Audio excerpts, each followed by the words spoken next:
Hello, welcome to today's episode. And today I'm going to discuss what I've recently learned about learner autonomy. And this is based on David Nunan's learner autonomy, what he suggested about learner autonomy continuum. And basically, there are different stages that a learner, when you learn something, you go through different stages. And in the case for me, it's English learning. So the 4 stages that he maps out include dependence, relative autonomy, and autonomy. And each of those stages becomes where initially the learner, the student, is very dependent and needs someone to prod them, to really push them to learn. And then gradually, when they reach autonomy, they can independently study on their own without external forces helping them. So autonomy or autonomous basically means like independent, or the ability to make decisions on their own and do it by themselves without having someone else force them to do it.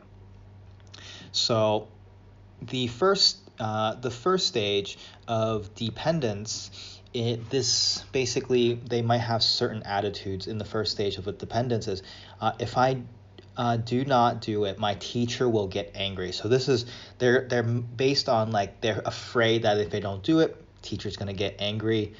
Participating in a class is one of the rules. I have to do it because it's the rule. And another attitude that they might have is, I have no other choice. And a lot of students will fall under this category, and they'll need to be prodded. And I am still learning how to move students up this continuum to get them to be more down the continuum, where they're not based on dependence, but they slowly move up into relative dependence, then relative autonomy, and then then they move into autonomy, where they really enjoy it and they do it because they want to do it. It would be interesting to see exactly how to do this process. I'm still in the process of learning these different concepts and trying to identify. I'm still trying to identify where my students are in each of these stages. So after the dependent stage, they will go into the relative dependent stage. So learners might express the following attitudes. I want my teacher to like me. I want other people to praise me. I want my friends to think I'm good at English. So it's still external forces, a lot of external forces. These first 2 stages is related to external motivations, extrinsic motivation. Other things outside of them is motivating them to do it. The teacher is making them do it, or the rule, you have to do it. So external forces are essentially prodding them along to go and participate on these things. And then they move into relative autonomy. And relative autonomy is where they start having intrinsic motivation. So they might have different attitudes such as, it will help me with other areas of my life. I want to be able to use English in the future. It will help me grow as a person. So relative autonomy is where they really start doing things on their own. They'll learn it just for the sake of learning it itself. They might start to find things fun, even though it's challenging. They don't need a specific reason to learn English. They just do it just because. And that's really, really, like, when you go down to the basic course, they just want to do it. That's where they can really get leaps of improvements. And then the final stage is autonomy. So they might have the following attitudes. English is fun. I am interested in English. Learning English has value. So this is the last stage, and reaching this stage it's really, really helpful. They can get the most value. They can continue to keep on growing. And I know that one of my students, I know is they are in that stage. They like studying English. They enjoy it. In one of my teen classes, and then I remember another class. We were talking about hobbies, and I had two students that wrote like they loved one of their favorite hobbies is to learn English. They like it.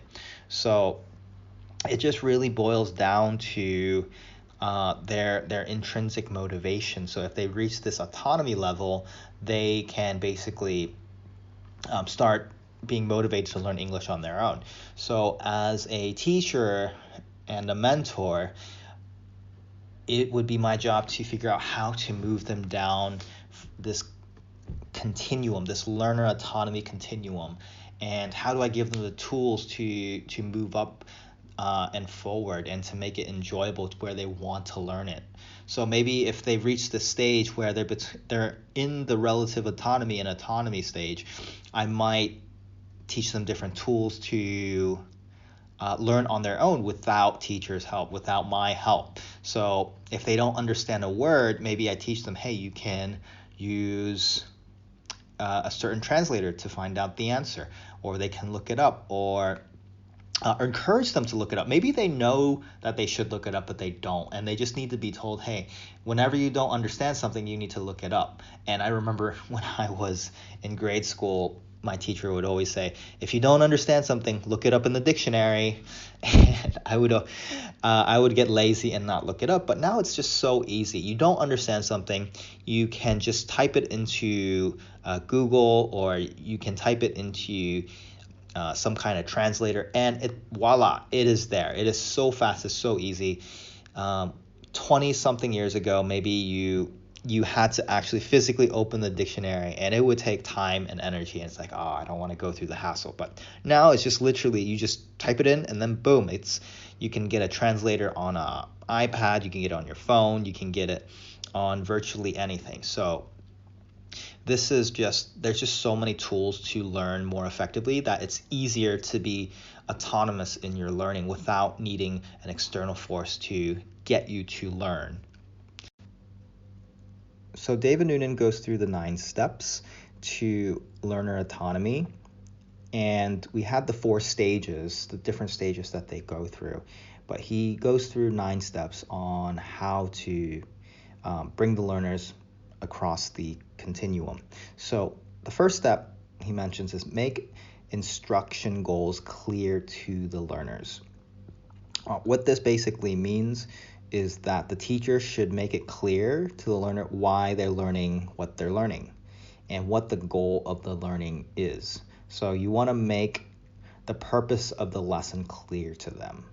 It's a little bit different than giving clear instructions, although clear instructions is also needed as well. It's also important. The second step he mentions is to allow the student to create their own goals. So what is their goal that they want to achieve in the course or in the unit or the lesson? And what will they be able to do at the end of the lesson? So not necessarily what me as a teacher, what I want them to do, but what do they want to get out of it? The third step is to encourage the learner to use their second language outside of class. So we would encourage them to speak to their friends during their breaks, anytime outside of the class, to speak and use the language. The more production, the better.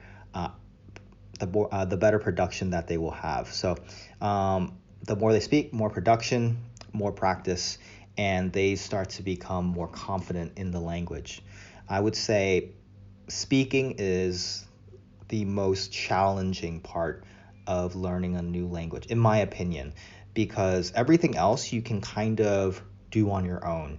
You can read on your own, you can figure out how to read on your own, you can figure out how to write stuff on your own, but speaking, you need to have communication. You have to have another person talking to you and giving you feedback. So that means you have to be speaking and you have to have comprehension. You have to comprehend the other person. So I think that is one of the hardest parts of learning a new language.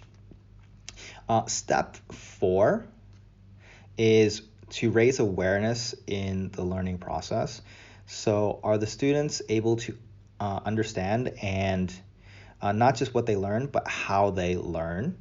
So if you ask the student to do something, they need to understand why they're learning something in a specific way.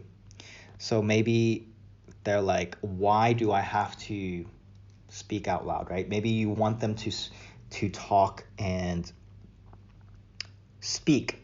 You want them to speak in class, in front of the class, or maybe take turns speaking and they don't like speaking. And it's important that they understand that when they speak, they get the practice of speaking, and they also allow the teacher to see their level, their speaking level, right? If they're mispronouncing different things, that it can be corrected. So they have to understand and be aware of the learning process. The 5th step is to help the learners identify their preferred styles of learning and strategies for learning. So maybe some students prefer to work alone. Some students prefer to work in pairs. And we would give them the option of working in pairs or individually so that they get that choice, so that they have that autonomy to do things that they feel more comfortable doing. And the 6th one is to encourage learner choice. So we might start small, we might start slowly. It allows them to choose different things in the decision making of their learning. So maybe they choose if they want to discuss it first, they want the teacher to read it with them first, or they want to read alone first. So they can make some choices and then you vote as a class. So that's learner choice. The 7th step is to allow the learners to generate their own tasks. So they can be different materials, design different things. It allows the students to modify some of the tasks that for the lesson. So maybe they might adjust some of the questions a bit. They might change it to where it becomes small groups or create their own questions for the task instead. Step 8 is to encourage learners to become teachers.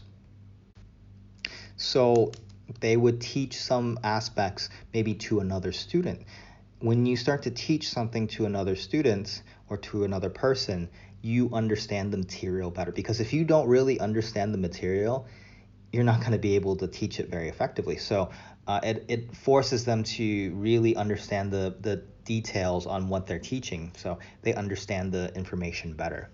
And step 9 is to encourage the learners to become researchers. So this allows them to, if they don't know something, they can go and look it up. They can go find the answers on their own, and they can be more independent. They don't have to rely on a teacher for all their answers. And it's a lot easier with technology, with the internet, with translators. It's much easier to find the answers than maybe 20 years ago. So thank you for listening to this episode, and I'll see you next time.